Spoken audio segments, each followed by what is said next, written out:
Student, स्वागत है आपका हमारे यूट्यूब चैनल परफेक्ट नॉलेज में। जैसा कि हमने आपको पीछे उदाहरण नंबर 3 और 4 पढ़ाया था। आज उदाहरण नंबर हम 5 और 6 को पढ़ेंगे। उसके बाद प्रश्नावली 4.2 हम प्रारंभ कर देंगे। ठीक है, तो आपको भी उदाहरण समझ में आए होंगे क्लियर। आज कुछ उदाहरण तो वही है, मूल ही ज्ञात करने हैं, लेकिन फर्क इतना है, थोड़ा सा हार्ड लेवल है, यानी कि कुछ अनरूढ़ में दिए हैं उस तरीके के। तो देखिए बिल्कुल ही आसान है, बस समझने का फेर है, आप समझिए ध्यानपूर्वक। और बोर्ड में एग्जाम में जरूर आता है क्वेश्चन गुणनखंड विधि से मूल ज्ञात करने के लिए। ठीक है, तो चलिए, तो देखिए हमें दिया है कि द्विघात समीकरण उदाहरण नंबर 5 द्विघात समीकरण 3x² माइनस 2√6x प्लस 2 वर्ग के मूल ज्ञात कीजिए। ठीक है, तो सबसे पहले देखिए करने का तरीका वही रहेगा, मेथड वही रहेगा, कुछ नहीं बदलेगा। उत्तर लिखेंगे, द्विघात समीकरण लिखा, अभी ऐसे ही तार रहे हम, बराबर 0। देखिए फिर से वही काम, यहां से इधर की गुणा करना है, तो 2 की गुणा 3 में क्या कितना आया, 6 आया। अब 6 के ऐसे गुणनखंड, 6 के ऐसे फैक्टर जो जोड़ के कितना आना चाहिए, जोड़ के 2√6। तो देखिए करेंगे 2 या 6, 3 का 3। ठीक है, ये फैक्टर हमें मिल गए। अब इन्हें फैक्टर को ऐसे एडजस्ट करें कि जोड़ कर तो इतना आना चाहिए और गुणा करके कितना आना चाहिए, 6 आना चाहिए। ठीक है, तो देखिए यहाँ पर माइंड थोड़ा सा ये लगाना है, 3 दूनी 6, क्योंकि अगर जोड़ के करूँ तो 3 तो 5 मिला, ये तो गुणा करके तो 6 आ गया। ठीक है, लेकिन जोड़ के कितना मिला, 5, तो 3 और 2 तो है नहीं है। तो देखिए हमें क्या करना है, सोचना है, अगर √6 की गुणा √6 से कर दे, तो देखिए √6 की √6 से करूंगा तो आपको भी पता है 6 आएगा। क्या आएगा, 6।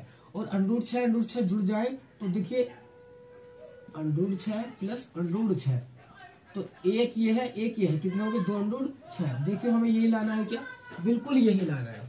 ठीक है, तो माइंड थोड़ा यही लगाना है कि हमें फैक्टर क्या है, तो हमारे फैक्टर है √6 प्लस √6, तभी आएगा ये। ठीक है, चलिए देखिए 3x² माइनस, यहाँ लिख सकते हैं √6 प्लस √6, x ऐसी प्लस ऐसी 2 ऐसी बराबर 2 ऐसी। अब बस करना प्रारंभ करिए, 3x² माइनस, इसे खोलिए √6x माइनस √6x प्लस 2 बराबर 0। देखिए इसमें कॉमन लीजिए, कॉमन क्या आएगा, देखिए तो इसमें √3 इसमें भी है और इसमें भी है। आप कहेंगे कहाँ से है, तो दिखाऊंगा मैं, √3 और x भी है, यहाँ बचा √3x, यहाँ बचा माइनस √2। ठीक है, चलिए अब इसमें बताइए क्या कॉमन है, तो इसमें माइनस के कितना √2 कॉमन है, क्योंकि 2 √ इसमें भी आएगा इसमें भी आएगा। यहाँ बचा √3x, यहाँ बचा माइनस के √2 बराबर 0। देखिए अब आप दिमाग में ये बात आ रही होगी सर कि ये √ का था, तो भाई 3 को मैं लिख सकता हूँ √3 गुणा √3। तो देखिए एक तो इसके साथ का बाहर आ गया। अब कहेंगे 6 में कहाँ है, तो 6 में देखिए 6 को 3 गुणा 2 लिख सकते हैं, तो इसके ऊपर करनी, इसके ऊपर करनी अलग से, तो ये √3 भी √2 भी है। देखिए 2 बचा, इस तरीके से इसमें फॉलो किया है। ठीक है, चलिए दोनों ब्रैकेट सेम आ गए, आंसर राइट है। तो √3x माइनस √2, ये तो आ गया इसका, इसके साथ ले लेंगे √3x √2 बराबर 0। अलग अलग रखिए, √3x माइनस √2 बराबर 0, एक बार इसे रखा और एक बार इसे रखा, बराबर 0। देखिए ये इधर जाएगा, तो √3x बराबर √2, ये लेकर जाइए √2 बटे √3, ये आ गया। और ये दोनों के ऊपर √ है, तो एक साथ लिख सकते हैं हम 2 बटे 3, ये हमारा x का मान आ गया। ऐसे इधर दीजिए √3x बराबर, ये माइनस का इधर जाएगा √2 प्लस में, x बराबर √3 बटे वर्गमूल √3, दोनों का लिख सकता हूँ, 2 है, 2 बटे वर्गमूल 3। ठीक है, ये दूसरा मान आ गया। ठीक है, चलिए आप इसका स्क्रीनशॉट लेंगे। अब करते हैं हम इसका उदाहरण नंबर 6। ठीक है, चलिए अब करते हैं उदाहरण नंबर 6। तो उदाहरण नंबर 6 जो दिया है, वो पीछे जो किताब आपकी प्रारंभ हुई है वहां पे कुछ एक स्थिति दी थी, वो दिया है। देखिए पढ़िए कि उदाहरण नंबर 6 है, अनुच्छेद 4.1 में दिए गए प्रार्थना कक्ष की विमाएं ज्ञात कीजिए। आपको प्रार्थना कक्ष है, देखो मैं किताब में आपको दिखाने की कोशिश करूंगा। ये जो किताब का प्रारंभ ही हो रहा था। यहाँ पर देखिए ये कक्ष बनाया था इन्होंने, इसकी विमाओं की बात कर रहे हैं, जबकि इसका एरिया दिया है क्षेत्रफल, इसका क्षेत्रफल दिया है 300। तो वो चीजें मैंने लिख दिया है। तो देखो माना कक्ष की चौड़ाई वो वहां पर दे रखा है x, कक्ष की लंबाई कितनी हो जाएगी, इसने कहा था दुगने से एक अधिक है, हमने रख दी। कक्ष का क्षेत्रफल 300, लंबाई गुणा चौड़ाई, ये इसका क्षेत्रफल हो गया, गुणा करा, ये हमें इक्वेशन मिली। ये इक्वेशन इसने आगे यहाँ पर बना रखी है। ठीक है, आपको अच्छे समझ में आएगी। आगे ऐसे सवाल है यहाँ पर दी थी इक्वेशन में, डायरेक्ट आपको इक्वेशन हल करनी सिखा रहा हूँ। ठीक है, और यही इन्होंने कहा है कि इसकी विमाएं ज्ञात करके दिखाइए। तो चलिए विमाएं ज्ञात करते हैं। इसको हल करना है, मेन चीज ये है। ठीक है, इसको हल करना, हल कैसे करेंगे तो देखिए बिल्कुल वैसे ही करेंगे जैसे करता है हम। यहाँ से इसकी गुणा करेंगे, 300 की गुणा 2 से करा तो कितना आएगा। तो देखिए यहाँ पे आपको बता दूं मैं, 300 दूनी 600 होता, तो 600 आएगा।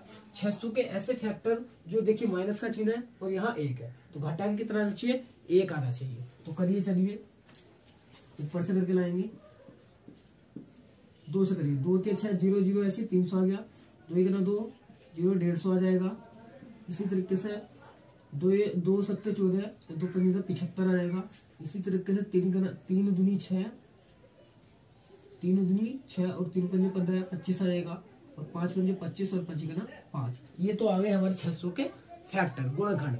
अब इन्हें गुणनखंडों को ऐसे एडजस्ट कीजिए कि घटा के तो 1 आना चाहिए, गुणा करके 600 आना चाहिए। चलिए करते हैं, 2 दूनी 4, 4 दूनी 8, 8 से 24, यहाँ रोकिए, 5 5 25। तो हमें 25 माइनस 24 देखिए ऑटोमेटिकली 1 होता है घटाकर, और गुणा करेंगे तो 600 मिलेगा ही। चलिए अब इसमें रखते हैं बिल्कुल। तो 2x² plus 25 minus 24 x minus 300 बराबर 0 हो जी। अब 2x² plus 25 x minus 24 x minus 300 बराबर 0। अब देखिए कॉमन लेना आपको, इसमें आपको कॉमन क्या दिखाई दे रहा है, देखो 2 तो है नहीं है, x मिलेगा। चलिए तो x कॉमन लिया, बचेगा कितना, 2x प्लस 25 ब्रैकेट बंद। ठीक है, चलिए इन दोनों को कॉमन लीजिए। ठीक है, माइनस कॉमन आएगा एक तो, और एक कितना कॉमन आएगा, लगभग देखो 12 कॉमन आ जाएगा, 12।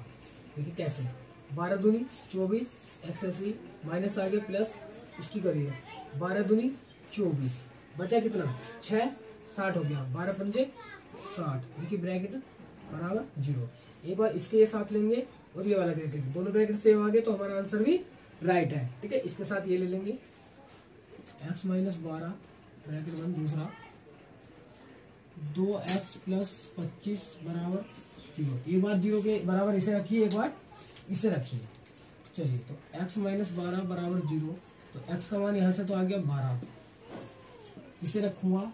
2x प्लस 25 बराबर 0, 2x ये माइनस के 25 जाएगा और x बराबर माइनस के 25/2।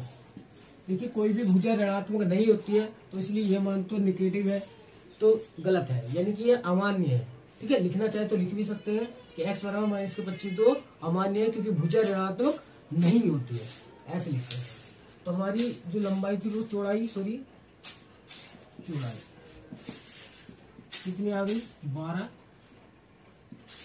तो लंबाई कितनी आ गई 2x प्लस 1 थी, 2 गुणा 12 प्लस 1, 12 दूनी 24 प्लस 1 आ गई 25। इस तरीके से हमें लंबाई और चौड़ाई ज्ञात करनी थी। ठीक है, आप इसका स्क्रीनशॉट ले लेंगे।